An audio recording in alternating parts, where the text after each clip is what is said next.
Sir మరి Gulbarg SI police అడగలేదా మీరు ఎన్బిడబ్ల్యూ అన్నారు? అయితే తీసుకొచ్చిన తర్వాత నెక్స్ట్ డే చెప్పినాం ఆయనకి. ఆయన ఇమ్మీడియట్లీ జీప్ వేసుకొని వచ్చేసిండు. శివ आप गलत बोले मेरे को क्यों ऐसा बोले तो नहीं साहब बहुत इसमें प्रेशर है हमारे को वांटेड है అని बोले तो ఆయన కూడా ఇక్కడ వచ్చి చాలాసేపు ఆయన ఇంటరాక్షన్ చేసిండు. అలా ఎస్పీ అప్పుడు నటరాజన్ అని ఐపీఎస్ ఉండే ఆయన కొంచెం సీరియస్ అయిందంట. మీరు ఎందుకు పట్టుకోలేకపోయారు, వాళ్ళు వచ్చి ఎందుకు పట్టుకున్నారు అది అని చెప్పి కొంచెం నన్ను చీట్ చేసినందుకు కొద్దిగా ఫీల్ అయింది. తర్వాత ఇప్పుడు కూడా మంచి పోలీస్ ఆఫీసర్ ఆయన ఏసీపీ బెంగళూరులో ఉన్నాడు ప్రజెంట్. తర్వాత బాగా గుర్తుండిపోయిన సంఘటన ఏంటి? ఆ తర్వాత ఈ ఇన్సిడెంట్ కంటే కొద్ది ముందు రోజు ఒక హీనియస్ క్రైమ్ ఒకటి అయింది. అది కొంచెం వాస్తవంగా ఏంటంటే కోయిర్కు సంబంధించి ఒక అమ్మాయి 14 years ఉంటుంది. ఆ అమ్మాయి కొంచెం మెంటల్లీ ఇన్బ్యాలెన్స్ ఉండే. ఆమె ఒక రోజు సడన్గా కోయిర్లో రైల్వే స్టేషన్కి వచ్చింది. రైల్వే స్టేషన్లో ట్రైన్ ఎక్కి జైరాబాద్ వచ్చింది. జైరాబాద్లో దిగిన తర్వాత ఆ అమ్మాయికి ఏం చేయాలో తెలియదు. నైట్ ట్రైన్ 1 o'clock దిగింది. ఆ ఇంట్లో మిస్ అయింది. వాళ్ళ తల్లిదండ్రులు కూడా చూసుకోలేదు. దిగిన తర్వాత ఆ అమ్మాయి రైల్వే స్టేషన్ బయట తిరుగుతూ ఉంటే ఒక ప్రైవేట్ ఎంప్లాయ్ అతను ఏం చేశాడు, వాళ్ళ ఇంటికి ఏంటనంటే ఇక్కడ బస్ స్టాండ్ దగ్గర క్రాస్ కంట్రీ నడుచుకుంటూ వాళ్ళ రైల్వే స్టేషన్ నుంచి పోయే టైంలో ఏం చేశాడు, ఈ అమ్మాయి బయటకు కూర్చుంటే ఆయన కొంచెం డ్రంకన్ కండిషన్ ఆ అమ్మాయిని రేప్ చేయడం జరిగింది. ఆ చెట్ల పొదలు ఉంటే అక్కడ రేప్ చేసి బాగా బ్లీడింగ్ అమ్మాయికి మొత్తం చేసి వెళ్ళిపోయాడు అక్కడ నుంచి. ఆ కేసు వాస్తవం కూడా అప్పుడు ఎగ్జాక్ట్లీ 1:30 మంచి బాగా గాఢ నిద్రలో ఉన్నాం. ఒక ఆటో డ్రైవర్ ఫోన్ చేసిండు. ఇంతకుముందు మీకు చెప్పినట్టు ప్రతి పర్సన్ కూడా ఇన్ఫర్మేంటే. ఫోన్ చేసి సార్ ఇక్కడ ఎక్ లड़की है सब इधर पूरा गंदा है पूरा खूना ऐसा जा रहा है सब అంటే ఏమైందంటే कुछ हुआ साहब अनकॉन्शियस हो रहा हूँ అంటే ठीक है मैं आ रहा हूँ అని నా దగ్గర అప్పుడు బుల్లెట్ ఉంటే వేసుకొని ఫాస్ట్గా వెళ్ళిపోయాను. అక్కడనే నేను పోయే వరకు అమ్మాయి మొత్తం బ్లడ్ ఉండే. ఆ నుంచి చూసి శ్రీధర్ రెడ్డి సార్కి ఫోన్ చేస్తే ఫస్ట్ హాస్పిటల్ షిఫ్ట్ చేసావు అమ్మాయిని అని చెప్పి షిఫ్ట్ చేసినాం. అయితే అందులో ఈ ఆటో డ్రైవర్స్ నైట్ ఎవరైతే తిరుగుతారో వాళ్ళు అందరూ కూడా మనకు డైలీ ఏం జరిగినా చెప్పేవాళ్ళు. అన్నోన్ పర్సన్ ఎవరైనా కనిపిస్తే వాడు ఒక చిన్న క్లూ ఇచ్చాడు. సార్ ఏమన్నాడంటే ఈ తెల్లవారితే పెద్ద ఇష్యూ అయిపోతుంది, ఎట్టి పరిస్థితిలో పట్టుకోవాలి ఎవరనేది. సీసీ కెమెరాస్ లేవు, ఏం లేవు, ఎవరో కూడా తెలియదు. అమ్మాయిని హాస్పిటల్లో చేంజ్ చేసి ఇక్కడ నుంచి షిఫ్ట్ చేద్దామని చెప్పేసి అమ్మాయిని సంగారెడ్డి షిఫ్ట్ చేశాం. ఈ ఆటో డ్రైవర్ని పిలిచి మాట్లాడినాం, మీరు ఎవరెవరిని తీసుకుపోయారు, ఎక్కడెక్కడ డ్రాప్ చేశారు. ఇందులో ఒక నౌషద్ అని ఒక ఆటో డ్రైవర్ అతను చెప్పాడు, సార్ మార్నింగ్ 4:30 ఆ టైంలో సార్ నేను మొత్తం తిరుగుతూ ఇంటికి పోతున్నా సార్. ఇంటికి పోతున్నప్పుడు ఒకడు తాగి సార్ దానికంటే ఈ అఫెన్స్ అయిన తర్వాత రామ్నగర్ బ్రిడ్జ్ ఉంటుంది, ఆ బ్రిడ్జ్ నుంచి అటు పోతున్నాడు సార్ వాడు. నాకు ఎందుకో తోడా డౌట్ అయ్యే సార్ ఇంకా ఊపిరాను అన్నాడు. అయితే ఇప్పుడు అక్కడ చాలా హౌసెస్ ఉన్నాయి. అప్పుడు ఓన్లీ ఒక 10 to 15 హౌసెస్ ఉండే అక్కడ. ఎందుకైనా మంచిది ఎలాంటి డ్రెస్ వేసుకున్నాడు అదంటే అతను చెప్పిండు, ఈ కొంచెం కంపెనీ కలర్ డ్రెస్ ఉంది సార్, యాష్ కలర్ డ్రెస్ ఉంది అని. అప్పుడు 4:30 అట్లా అవుతుంది. తెల్లవారు లోపల ఏదో ఒకటి చేయాలి అట్లా అని చెప్పేసి అందరు కానిస్టేబుల్ని పిలిపించి ప్రతి ఒక్క ఇల్లు ఒకరు చెక్ చేయండి, ఈ డ్రెస్ ఎవరు వేసుకుంటే వాళ్ళని తీసుకొచ్చి కూర్చోబెట్టండి. అట్లా వాడు ఏం చేసి ఇంటికి పోయి డ్రెస్ ఇప్పేసి ఆ డ్రెస్ ఇంట్లో ఉంది. అయితే వాడిని అడిగితే అప్పుడే పడుకున్నట్టు తెలిసిపోయింది. పట్టుకున్న తర్వాత వాడు ఏం చెప్పలేదు. పిఎస్కు తీసుకొచ్చినాం. కొంచెం మా వేలు అడిగితే తప్పైంది సార్ అన్నాడు. వాళ్ళ దగ్గర బ్లడ్ స్టెయిన్స్ కూడా ఉండే బట్టలకి. లాకప్ లేసి సార్కి ఫోన్ చేసినాం, సార్ వాడు దొరికింది సార్ అని చెప్పి. సార్ వచ్చి బాగా హక్ చేసుకొని వెరీ గుడ్ షో, ఎక్సలెంట్ అయ్యేది. అది చాలా అసలు ఆ రోజు కనుక వాడు దొరకకుండా ఉంటే కొద్ది సెన్సేషనల్ అయ్యేది. కాకపోతే మళ్ళీ కొద్ది రోజుల తర్వాత ఆ అమ్మాయి మెంటల్ ఇన్బ్యాలెన్స్ తోటే బాయిలో దూకి సూసైడ్ చేసుకుంది, చనిపోయింది అమ్మాయి. ఆ కేసు ట్రయల్ కాకముందే చనిపోయింది అమ్మాయి. వాడు తర్వాత కనపడ్డాడండి. ఆ తర్వాత ఇక వాడు కంప్లీట్ జైల్లో ఉండే, ఇక్కడ నుంచి వెళ్ళిపోయాడు కర్ణాటక అతను. తర్వాత మీకు బాగా గుర్తుండిపోయిన కేసుగా ఆ తర్వాత ఇక్కడ జైరాబాద్కు సంబంధించి చేసిన కేసుల్లో ఇంపార్టెంట్ కేసు అని అంటే ముతూట్ ఫైనాన్స్ సంబంధించింది. అందులో అది చాలా కొంచెం అంటే ఎవరీ పోలీస్ ఆఫీసర్ కూడా అట్లాంటి ఆపరేషన్ అనేది ఒకటి చేస్తే చాలా అంటే వైడ్ ఎక్స్పీరియన్స్ వస్తుంది. అది ఎట్లా అంటే అందులో దాదాపు 77 kgs గోల్డ్ థెఫ్ట్ అయింది. 77 kgs గోల్డ్. ఇక్కడ ముతూట్ ఫైనాన్స్ అని ఇక్కడ నుంచి ఎగ్జాక్ట్లీ 1/2 kilometer దూరంలో ఉంటుంది. అందులో మొత్తం గోల్డ్ కూడా 3 చెస్ట్లు ఉంటాయి. అంటే ఈ గోద్రేజ్ లాకర్స్ పెద్దవి ఉంటాయి. అందులో అల్మారాలు ఏవైతే ఉంటాయో అరలరాలు ఉంటాయో దాని నిండా ప్రతి దాంట్లో గోల్డ్ ఉంటుంది. 100 kgs అబోవ్ గోల్డ్ ఉంటుంది. కాకపోతే 3 ఓపెన్ చేశారు. 3 ఓపెన్ చేస్తే 3 కూడా బ్యాగులు ఓపెన్ కాగానే అది 2 days ఆపరేషన్. ఎవరైతే అఫెండర్స్ ఉంటారో వీళ్ళందరూ కూడా జార్ఖండ్ స్టేట్ వాళ్ళు. ఇది యాక్చువల్గా ఈ అఫెన్స్లో చెప్పడానికి ముందు వాళ్ళు ఏం చేస్తారంటే ఈ అఫెన్స్కి ప్లాన్ చేసుకోవడానికి కారణం దేవ్ సింగ్ అని చెప్పేసి ఒక నేపాలీ గూర్ఖా ఉంటాడు. ఇతను ముంబైలో ఉన్నప్పుడు ఒక మర్డర్ కేసులో జైలుకు పోతాడు. వీడు జైలుకు పోయినప్పుడు అక్కడ దొంగతనం కేసులో కమరుద్దీన్ షేక్, రెజావుల్ షేక్, తర్వాత బహరుద్దీన్ షేక్ అని వీళ్ళు కూడా ఒక థెఫ్ట్ కేసులో జైలుకి వస్తారు, ముంబై జైల్లో. వచ్చినప్పుడు వీళ్ళందరూ అక్కడ పరిచయం అవుతారు. పరిచయం అయినప్పుడు మీరు ఎక్కడి నుంచి వచ్చారని పరిచయంతో, మేము ఇట్లా దొంగతనాలు చేస్తాం అది ఇది అంటే, నువ్వేం చేస్తావు అంటే నేను గూర్ఖా చేస్తా, ఎక్కడ ఉంటావు అది అంటే నేను ఎక్కడుంటే అక్కడనే ఉంటా అని చెప్పేసి ఫోన్ నెంబర్లు మార్చుకున్నారు ఇద్దరు. ఈ ఫోన్ నెంబర్ ఇచ్చేసుకుంటారు. వచ్చిన తర్వాత వీడు ఒక 1-2 ఇయర్స్ తర్వాత జైరాబాద్కి వచ్చిండు. జైరాబాద్లో వచ్చి ఇక్కడ గూర్ఖా నైట్ తిరుగుతుండేవాడు. తిరుగుతున్నప్పుడు వాళ్ళు ఒకసారి కాల్ చేసిరు. కాల్ చేస్తే బహుత్ సోనార్ అయితే ఇద్దరిది ఆ పావు ఇక్బార్ అని అంటే ఒకసారి వచ్చి చెక్ చేసుకొని పోయిరు, మామూలుగా వచ్చి చూసి. ఒక నెల తర్వాత ముత్తూట్ ఫైనాన్స్ ప్లాన్ చేశారు. ముత్తూట్ ఫైనాన్స్ ఎందుకు ఎంచుకున్నారండి? అయితే ముత్తూట్ ఫైనాన్స్ ఎన్నుకోవడానికి కారణం ఏంటంటే, ఈ నేపాలీ గూర్ఖా ఎవరైతున్నాడో ఇతను మార్నింగ్ టైము మొత్తం రెక్కి చేసిండు. ఎంతమంది కస్టమర్స్ ఉంటారు, ఎక్కడ గోల్డ్ పెడతారు, ఎక్కువ గోల్డ్ పెట్టేది అందులోనే ఎక్కువ మంది. అతను చెప్పిండు ఇక్కడ ఉంటే ఇందులో చేస్తే మనకు వర్కౌట్ అవుతుందని. అయితే ఈ ఎవరైతే జార్ఖండ్ వాళ్ళు ఉన్నారో వీళ్ళు విపరీతమైన హార్డ్ వర్క్ చేస్తారు. వెల్డింగ్ ఎలా చేస్తారంటే, వెల్డింగ్ స్టార్ట్ చేస్తే కంటిన్యూ 5-6 అవర్స్ కొడతారు. వెల్డింగ్ కంటిన్యూ ఓపెన్ అయిందా కొడతారు. అందులో ఒకడు రెజావుల్ షేక్ అని చెప్పేసి వాడిని మేస్త్రి అంటారు. వన్ పని ఇదే అన్నట్టు. అక్కడ బ్రిడ్జెస్ కట్టేటప్పుడు అతను చెప్తున్నాడు, 4 days 5 days కూడా సార్ మాకు అలవాటు, కంటిన్యూ చేసేస్తాం సార్, కొద్దిసేపు పడుకుంటే చాలు మళ్ళీ కంటిన్యూ వెల్డింగ్ చేస్తాం సార్ మేము. అట్లా ఏం చేశారంటే గ్యాస్ సిలిండర్స్ టోటల్ వీళ్ళు జార్ఖండ్ నుంచి ట్రైన్లో తెచ్చుకున్నారు. తెచ్చుకొని ఫస్ట్ ఫ్రైడే నైట్ వస్తారు, వచ్చి ఈ ఎవరైతే ఈ గూర్ఖా ఉన్నాడో వాళ్ళ ఇంట్లో స్టే చేస్తారు. Second Saturday holiday. Second Saturday night back side నుంచి డోర్ ఉంటుంది, చెక్క డోరు. ఆ డోర్ బ్రేక్ చేసుకొని లోపలికి వెళ్ళిపోతారు. లోపలికి వెళ్ళిపోయి 10 o'clock అఫెన్స్ స్టార్ట్ చేస్తారు. అఫెన్స్ స్టార్ట్ చేసి మార్నింగ్ 5 o'clock వరకు ట్రై చేస్తారు, కానీ ఓపెన్ కాలే. మళ్ళీ నెక్స్ట్ డే వస్తారు, సేమ్ 10 o'clock వచ్చేసి మళ్ళీ స్టార్ట్ చేస్తారు. గ్యాస్ సిలిండర్స్ సఫిషియెంట్ ఉన్నాయి వాళ్ళ దగ్గర. కంటిన్యూ కొడుతుంటే మార్నింగ్ 3:30-4 మధ్యలో ఓపెన్ అయిపోయినాయి. ఓపెన్ అయితేనే 5 bags మొత్తం ఒక్కొక్కటి 15 kgs వరకు కొట్టే బ్యాగ్స్ అన్ని ప్యాకెట్స్ నింపుకొని వెళ్ళిపోతుంటారు. వెళ్ళిపోతున్న అందరూ బయటకు వచ్చారు. బస్ స్టాండ్ దగ్గరనే, బస్ స్టాండ్ దగ్గరికి వచ్చేసి బస్ స్టాండ్లో బస్ ఎక్కి ఇక్కడ నుంచి ఎంజీబీఎస్కి పోతారు. ఎంజీబీఎస్కి పోయి అక్కడ బస్సు దిగిపోతున్నప్పుడు మొత్తం 5 బ్యాగులు నింపుకొని పోతుంటారు. లాస్ట్కి వచ్చేవాడు అశోక్ శర్మ అని ఒక అఫెండర్. అందులో అతను కొంచెం వెనకబడతాడు. వెనకబడ్డప్పుడు వెనకాల నుంచి అక్కడ పోలీస్ అవుట్ పోస్ట్ ఉంటుంది కదా, డౌట్ వచ్చేసి ఆగు అంటుంటే వాడు బ్యాగ్ వదిలిపెట్టి పారిపోతాడు. ఆ పారిపోయే క్రమంలో ఈయన పర్సు పడిపోతుంది. ఆ పర్సులో ఒకటి ఉద్వా బ్రాంచ్కి సంబంధించింది, సాహెబ్గంజ్ డిస్టిక్ ఉద్వా బ్రాంచ్ అని ఒకటి ఉంటుంది. ఆ ఉద్వా బ్రాంచ్లో వీని అకౌంట్లో ఒక 5,000 రూపీస్ అమౌంట్ వేసినట్టు ఒక స్లిప్ దొరికింది. ఆ స్లిప్ దొరుకుతానే ఆ స్లిప్పు అది ఏదైతే ఉందో అక్కడ కన్సర్న్ పోలీసులు చూస్తే ఆ చిట్టీల పైన ఏవైతే స్లిప్స్ ఉంటాయి కదా, జైరాబాద్ ముత్తూట్ అని వచ్చింది. అఫ్జల్గంజ్ ఇక్కడ అఫెన్స్ అయింది, అక్కడ అది అయింది. యాక్చువల్గా అప్పుడు నాకు మ్యారేజ్, నేను సెలవులో ఉండే, నరేందర్ సార్ ఉండే. దాన్ని మొత్తం సీన్ ప్రొటెక్ట్ చేసి డిఎస్పీ గారిని పిలిపించి ఇదంతా చేసిన తర్వాత అక్కడికి పోయి అఫ్జల్గంజ్ పోలీసుని అడిగితే మేము ఇట్లా డైరెక్ట్ చేయడానికి లేదు, 102లో కోడ్ డిపాజిట్ చేస్తాం తీసుకున్నానంటే ఓకే అని చెప్పేసి వాళ్ళు వేసారు.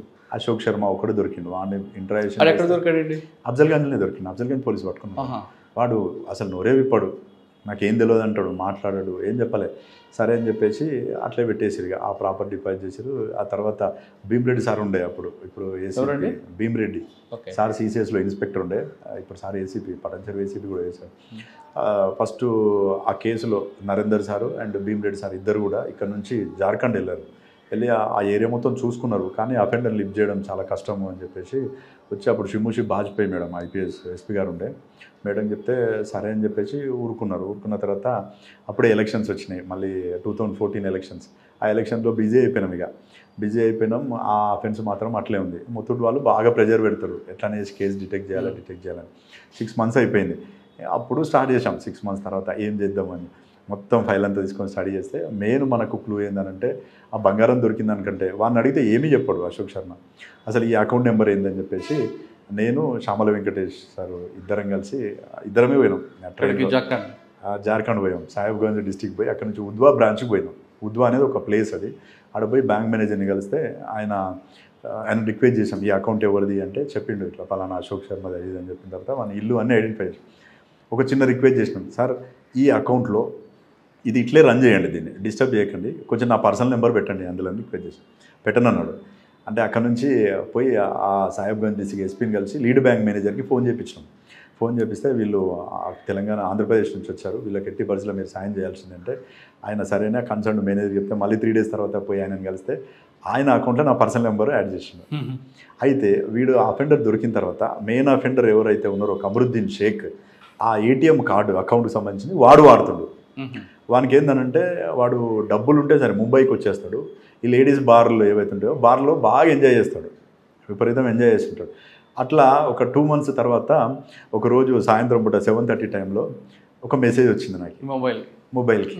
నిఖితా బార్ అండ్ రెస్టారెంట్లో వాడు స్క్వైప్ చేసినట్టు 2000 రూపీస్ స్క్వైప్. 2 నెలలు వాడలేదు వాళ్ళే ఆ స్క్వైప్ చేసిండు. స్క్వైప్ చేయగానే మెసేజ్ వస్తానే ఆ మెసేజ్ ఇమ్మీడియట్లీ సీఏ గారికి చెప్తే తిరుపతన్న సార్ డిఎస్పీ ఉండే అప్పుడు తిరుపతన్న సార్ చెప్తాను ఏం చేస్తాం అన్నాడు. మీరు పర్మిషన్ ఇచ్చి వెళ్ళిపోతాం సార్ అన్న. ఓకే వెళ్ళిపో అన్నాడు. 4 కానిస్టేబుల్స్ ఏమాత్రం ఆలోచించాలి. ఇమ్మీడియట్లీ వెళ్ళిపోయాను ముంబై పోయి అది మొత్తం జస్ట్ నెట్లో చూసుకొని మాకు ఏం తెలియదు అసలు అది ఎక్కడ మొత్తం సెర్చ్ చేసాం. చేస్తే ఆ పన్వేలి ఏరియాలో నిఖితా బార్ అండ్ రెస్టారెంట్ అని ఉంది. ఒకటి ఐడెంటిఫై 2 days పట్టింది దానికి. అడిగి పోయిన తర్వాత అది 7 o'clock ఓపెన్ అవుతుంది బారు, 9 o'clock క్లోజ్ అవుతుంది. ముంబైలో అన్ని బార్లు కూడా 7కి ఓపెన్ అయ్యి 9 క్లోజ్ అయిపోతాయి లేడీస్ బార్లు అన్నీ. అయితే వాడు పోతే ఒక సంగమేష్ అని ఒక మేనేజర్ని పట్టుకొని వానికి కొన్ని డబ్బులు ఇచ్చినాం. ఒక 5,000 రూపీస్ ఇచ్చేసి అప్పటికి ఈ పలానా నెంబరు పర్సన్ ఇట్లా ఈ పేరు మీద వస్తాయని చెప్పేసి అన్న ఫేస్బుక్ ఉండే మనకి. ఆ ఫేస్బుక్ ద్వారా ఫోటో తీసుకున్నాం. చూపిస్తే వాడు ఐడెంటిఫై చేసి ఎస్ ఈ పర్సన్ వస్తాడు సార్, అప్పుడప్పుడు వచ్చి బాగా ఎంజాయ్ చేసిపోతాడు సార్, డబ్బులు విపరీతంగా చదువుతాడు అది అని చెప్పాను. మేము ఇక్కడే ఉంటాం 10 days అయినా 15 days అయినా, అతను ఎప్పుడు వచ్చినా సరే మాకు చెప్పు అని చెప్పినాం. 10 days ఉన్నాం వాడు రాలే. మళ్ళీ హైదరాబాద్ వచ్చినాం వాడు వచ్చినాడు. మళ్ళీ మెసేజ్ వచ్చింది. మళ్ళీ పోయిన తర్వాత వాడు అక్కడే ఉన్నాడు.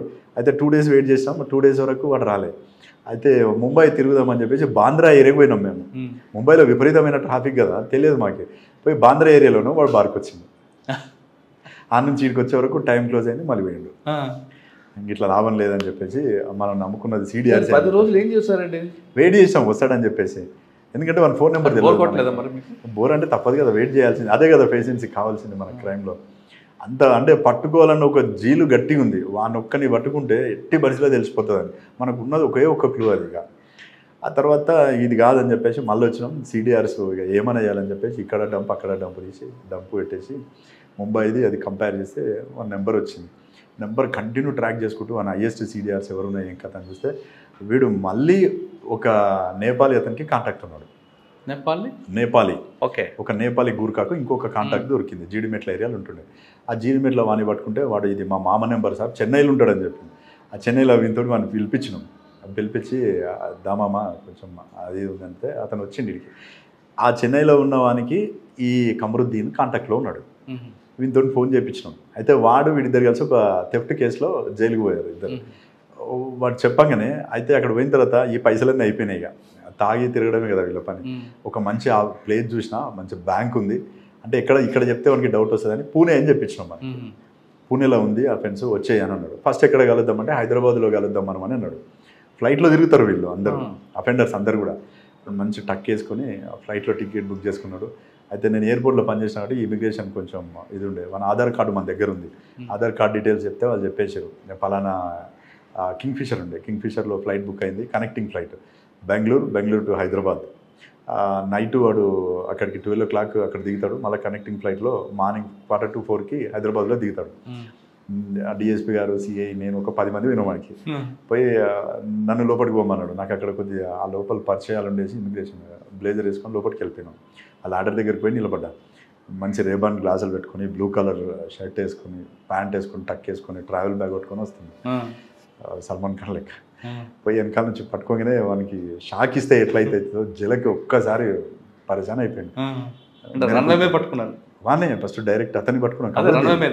డైరెక్ట్ రన్వే మీద పట్టుకొని చలో అంటే మేరకు క్యూ పగడే కామోష్ ఆవాప్ అని చెప్పేసి దగ్గర పిస్టల్ ఉంటే తీసుకొచ్చి ఇంట్రాగేషన్ చేసిన తర్వాత చెప్పేసిండు, మొత్తం చెప్పేసిండు. సార్ అఫెండ్ చేసినాం, बहुत सोना मिला हमारे को, वो पूरा जाने के टाइम पे ऐसा एक बैग इधर और एक కలకత్తాలో ఒక బ్యాగ్ వదిలేసారు. అది కూడా అయితే వాళ్ళు ఏం చేశారంటే మనం ట్రైన్ కూడా ట్రాక్ చేసాం. వీళ్ళు వెళ్ళిపోతున్నప్పుడు ఏ ట్రైన్ ఎక్కిరని చెప్పేసి అక్కడ కలకత్తా పోలీస్కి చెప్తే ఆ ట్రైన్ కంటే ముందు, కలకత్తా కంటే ముందే డ్రాప్ అయ్యారు. వీళ్ళు డ్రాప్ అయినప్పుడు అన్ని రైల్వే స్టేషన్ అలర్ట్ చేసాం కదా, వాళ్ళు ఏం చేశారంటే ఎక్కడెక్కడైతే ముందు డ్రాప్ అవుతారో ఆ రైల్వే పోలీస్ బాగా యాక్టివ్ ఉన్నారు. చూసి వీళ్ళు పోలీసులు చూసి దిగే బ్యాగులు కూడా చెప్పేస్తాం, మనం పెద్ద బ్యాగ్స్ ఉండొచ్చు వాళ్ళ దగ్గర. బ్యాగ్లో ఎమ్మటి పడితే ఒక బ్యాగ్ వదిలేసి పారిపోయారు. ఇంకా 3 బ్యాగులు అక్కడ మిగిలినాయి. అచ్చా అని చెప్పేసి మళ్ళీ తర్వాత పోయి అక్కడ వాళ్ళు కూడా డిపాజిట్ చేశారు. అది బ్యాంక్ నుంచి రికవర్ చేసుకున్నాం. ఆ తర్వాత ఇక్కడ ప్లాన్ చేసినాం, ఇక పూణే ఆల్రెడీ అఫెన్స్ ప్లాన్ చేసినాం కదా, కమరుద్దీన్ తోటి వాళ్ళందరికీ ఫోన్ చేపించి, రెజావుల్ షేక్ గారికి, బదరుద్దీన్ షేక్కి, వీళ్ళందరికీ ఫోన్ చేపిస్తే వాళ్ళందరూ కూడా ఓకే మేము వస్తాం అక్కడికి అని చెప్పేసి చెప్పారు. కానీ రావట్లేదు, అంత ఈజీగా ఎవరు నమ్మట్లేదు. ఇట్లా కాదని చెప్పేసి చామల వెంకటేష్ సారు, నేను, మన శ్రీనివాస్ నాయుడు సారు, వీళ్ళు బాగా యాక్టివ్ సార్. వాళ్ళు విపరీతం ఎంకరేజ్ చేసేవాళ్ళు అసలు క్రైమ్ చేస్తున్నానంటే. పోయినాం అప్పుడు, పోయేసి అక్కడే స్టే చేశాం. ఇక జార్ఖండ్ పోయినాం. జార్ఖండ్ పోయి అక్కడ ఇక్కడ నుంచి ఇక్కడ కొంతమంది అరటి దుకాణంలో వీళ్ళు మార్కెట్ వాళ్ళు ఉంటారు కదా, వీళ్ళు ఇక్కడ నుంచి అక్కడికి పప్పులు సప్లై చేస్తారు. అక్కడ ఒక మార్కెట్ అతన్ని పట్టుకున్నాం. ఆయనకి రాజ్మహల్ అని ఒక ఏరియా ఉంటుంది. ఆ రాజ్మహల్ ఏరియాలో వీళ్ళు అక్కడ పల్లెల్ని టోలాస్ అంటారు. మనం ఇక్కడ పల్లె అంటాం కదా, పలానా మామిడి పల్లె అని, ఈ పల్లి ఆ పల్లి అంటాం కదా, అక్కడ టోలాస్ అంటారు. టఫ్ టోలా అని విలేజ్లు ఉంటాయి. ఈ టఫ్ టోలలో 3 అఫెండర్స్ ఉంటారు. ఆ ఇండ్లన్నీ చూసుకున్నాం. పైగా చూసుకున్న తర్వాత వచ్చి ఆ పప్పు మిల్లులో ఉండాలి నైటు. అక్కడ స్టే చేసినాం, 15 days అట్లా స్టే చేసినాం. అలా ఏరియా అన్నీ గుడిసెలు మొత్తం చాలా ట్రై చేసినాం. ఆ గంగా నదిలో ఒక నైట్ పోయి ఆ రాజ్మహల్ ఏరియాలో అంబుష్ వేసుకుని ఉన్నాం. అక్కడ ఒక దగ్గర జల్సా అవుతుంది, ఆ జల్సా ఏరియాలో వస్తారని చెప్పేసి. మనకు ఈ అఫెన్స్ మొత్తంలో కూడా మాకు లక్ ఏందనంటే, అక్కడ విజయలక్ష్మి మేడం అని మన ఏపీ మేడం, ఐపీఎస్ మేడం ఉండే అక్కడ, ఇక్కడ జార్ఖండ్లో. మేడం అప్పుడు ఎస్బీలో ఉండే. మేడం పోయి కలిసినాం. ఈ త్రూ నరేందర్ సార్ ఫస్ట్ పోయి కలిస్తే సార్ చెప్పిండు, మీరు శివ పోయి కలవండి మేడం అంటే. కలిస్తే అక్కడ ఒక మెయిన్ ఆలం కాచోర్ వాని పేరు, వాడు మోస్ట్ అఫెండర్, వాడు ఆ ఏరియా అన్నట్టు. వాడు మొత్తం పట్టిస్తా, కానీ డబ్బులు బాగా అడిగిండు.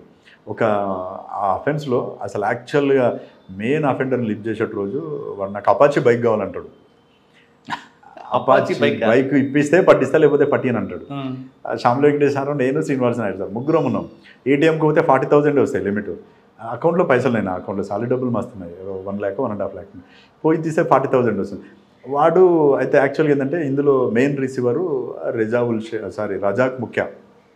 వాడు పోలీస్ తిరుగుతారని మనకు కొంచెం తెలిసిపోయి బంగ్లాదేశ్ వెళ్ళిపోయాడు. అక్కడ బార్డర్ మాల్దా డిస్టిక్ ఉంటుంది. ఆ డిస్టిక్ నుంచి 11 kilometers పోతే బంగ్లాదేశ్లో పడిపోతారు. ఆ మేకలు బర్రెలు కాసుకుంటాను పోయి అందులో పడిపోయిండు. వాడు వస్తాడు ఇడిగా. ఒకరోజు వీడంతా ప్లాన్ చేసిండు, ఏదో వేసి మొత్తానికి పిలిపించిండు మాల్దాకి. మాల్దా దగ్గర కాలియా చౌక్ అని ఉంటుంది. అక్కడ చాలా ఫేమస్ కౌంటర్ ఫేక్ కరెన్సీ. ప్రతి అఫెండర్ దగ్గర వెపన్ ఉంటుంది అక్కడ. పని పిలిపించిండు చూపిస్తా అంటాడు. బైక్ ఇప్పిస్తేనే చూపిస్తా అంటాడు. ఏటీఎం కార్డు పెట్టుకో, ఇందులో 1.5 lakh ఉంది, నువ్వు తీసుకుంటే నల్లేను మెనక్ ఏటీఎం కార్డు నాకు గాడి ఓనా అంటాడు. వాడిని రిక్వెస్ట్ చేసి ఆ 40,000 ఇచ్చేసి, అప్పుడు ఇంకా డ్రా చేసేటట్లేదు, డబ్బులు వస్తలేవు, మళ్ళీ రేపటి వరకు ఆగాలి అని బాగా రిక్వెస్ట్ చేసిన తర్వాత వాడు సరే అని చెప్పి ఒప్పుకున్నాడు. అవన్నీ ఒక చౌరస్తా దగ్గరికి బజ్జీల బండి ఉంటుంది కదా, మిర్చి బండి దగ్గరికి తీసుకొస్తే వాడు నిలబడ్డాడు. వాడిని లిఫ్ట్ చేసుకున్నాం. వాడిని తీసుకొని వచ్చేసిన తర్వాత వాడు మొత్తం బంగారం కరగబెట్టేసినాం సార్, కరగబెట్టేసి అమ్మేసినాం. నాకు కొంత టైం ఇస్తే రికవరీ చేయగలుగుతాను. ముత్తూట్ వాళ్ళని పిలిపించేసి వాళ్ళతోటి మాట్లాడిన తర్వాత మొత్తం ఒక గోనె సంచి ఉంటుంది కదా, గోనె సంచి నిండా పైసలు తీసుకొని వచ్చి, ఇన్ని డబ్బులు వస్తాయి సార్ అంటే, ఇది కాదు మాకు కావాల్సింది బంగారం, నువ్వు ఎక్కడ పెట్టు అంటే, ఈ డబ్బులు పెట్టి నేను తీసుకురాగలుగుతా అంటే. ఫస్ట్ డబ్బులతో మేనేజ్ చేద్దాం అనుకుంటే ఎవరిని, ముత్తూట్ వాళ్ళని. వాళ్ళు లేదు, పోయినా గోల్డే కావాలి, ఇంటాక్ట్ ప్రాపర్టీ అంటే. వాళ్ళు మళ్ళీ పోయి ఎక్కడైతే అమ్మిరో ఆ సోనార్ అంటారు వాళ్ళని, ఈ సాంగ్లీ డిస్టిక్ వాళ్ళు అక్కడ బంగారం కరగబెడతారు. వాళ్ళకి పోయి ఇచ్చిన డబ్బులు ఏదైతే రిటర్న్ ఇచ్చేసి మళ్ళీ ఆ గోల్డ్ అంతా కూడా రికవరీ ఇచ్చారు. టోటల్ ఆ కేసులో ఏంటంటే ఫ్లైట్లో ఒక అతన్ని లిఫ్ట్ చేయడం జరిగింది. గంగానదిలో చేజింగ్ జరిగింది. నాగ్పూర్ నుంచి పూణే వరకు మిగతా అఫెండర్స్ వచ్చేటప్పుడు మా తుఫాన్ వెహికల్ తీసుకున్నాం. ఆ తుఫాన్ వెహికల్ తీసుకొని ఆ అఫెండర్ ఒక వెహికల్ ఏమో తుఫాన్ వెహికల్ ట్రాక్తో పాటు వచ్చేస్తుంటుంది. ఎక్కడెక్కడైతే రూట్ ఉందో ఆ రూట్ పట్టుకొని ఒక 10 మంది ట్రైన్లో ఎక్కినాం నాగ్పూర్లో దీపావళి ముందు రోజు. ఆ అఫెండర్స్ని ఐడెంటిఫై చేయాలి, ఏ బోగిలో ఉన్నారని చెప్పేసి. దీనికి మొత్తం మాస్క్ వేసేసి కమరుద్దీన్ గారికి అఫెన్స్ కోసం వచ్చిన ఒక బోగిలో ఉన్నారు 15 మంది విత్ సిలిండర్స్ తీసుకొని వచ్చారు. మొత్తం 4 బ్యాగుల్లో ఐడెంటిఫై చేసిన తర్వాత వీళ్ళందరూ ఇందులో ఉన్నారని, ఆ బోగి మొత్తం మనకు కావాలి, ఏం చేద్దామని చెప్పి ఆ టీసీని పిలిచేసి ఆయనకు 5,000 ఇచ్చేసి బోగి ఏమైనా చేసుకో అన్నాడు. ప్యాసింజర్ ఉండగానే వాళ్ళందరినీ కాల్ చేపించి వేరే బోగిలకు పంపించేసి, ఎవరైతే ఒక మొత్తం 1 సెటప్ ఉంటుంది కదా, ఆ సెటప్లో ఉన్న వాళ్ళందరినీ క్లోజ్ చేసినాం. అందరినీ కూర్చోబెట్టి చేతులన్నీ కట్టేసి లిఫ్ట్ చేసి తీసుకొని వచ్చిన తర్వాత రికవరీ అందులో 36 kgs వరకు రికవరీ అయింది అప్పుడు గోల్డ్. కాకపోతే అందులో గ్రేట్ అచీవ్మెంట్ ఏంటంటే టీం వర్క్ ఎక్సలెంట్. అసలు ఒక 25 డేస్ వరకు నేను, శ్రీనివాస్ నాయుడు సారు, శ్యామల వెంకటేష్ సారు, తర్వాత తిరుపతన్న సారు, డిఎస్పీ అక్కడే ఉన్నాం మొత్తం. మాల్దాలో ఉన్నాం, కాలేజ్ చౌక్లో ఉన్నాం, రాజ్మహల్లో ఉన్నాం. రోజు బోట్ వేసుకొని తిరిగేది. గంగానది చాలా స్పీడ్ ఉంటుంది కదా. మాల్దా నుంచి సాహిబ్గంజ్ డిస్టిక్ 50 కిలోమీటర్స్. అటు పోతే మనం బై రోడ్ పోతే 100 కిలోమీటర్స్ అవుతుంది. కాబట్టి ఇటు పోయేది తొందరగా పోవడం కోసం. ఆ విధంగా ఇన్ఫర్మేషన్ కలెక్ట్ చేసి కాకి మూవీ చూస్తే ఈ ఆపరేషన్, కాకి మూవీ చాలా చిన్నది, ఇది చాలా పెద్ద ఆపరేషన్ అనిపించింది. సార్ దీంట్లో చాలా ఖర్చు అయింది కదా, ఖర్చు ఎవరు భరించారు? యాక్చువల్గా మొత్తం అప్పుడు వాడిన దానికి ఫస్ట్ నేను పెట్టుకున్నాను టోటల్ అమౌంట్ దాదాపు 3.5 lakhs.